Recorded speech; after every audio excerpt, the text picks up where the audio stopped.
ഈ കോൺട്രസെപ്റ്റീവ്സ് ഒക്കെ എല്ലാം എഫക്റ്റീവ് ആകണം എന്നില്ലല്ലോ. പക്ഷേ ലൈക് ദെർ ആർ കേസസ്, അതായത് ഇപ്പോൾ മോർണിംഗ് ആഫ്റ്റർ പില്ലൊക്കെ ഫെയിൽ ആയി. മോർണിംഗ് ആഫ്റ്റർ ഫീലൊക്കെ വളരെയധികം ഫെയിലിയർ ഉള്ളത്.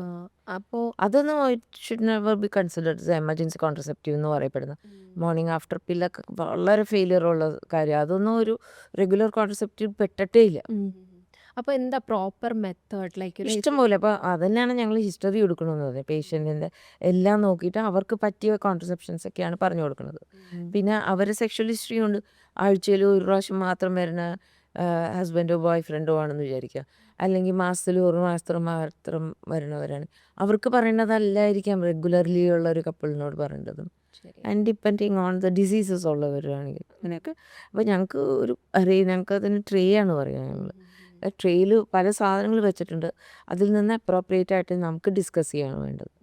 പക്ഷെ പീപ്പിൾ ആർ ലൈക്ക് ജനറലി ആണ് എല്ലാം അതല്ല ശരിയല്ല അത്. ശരിയാ.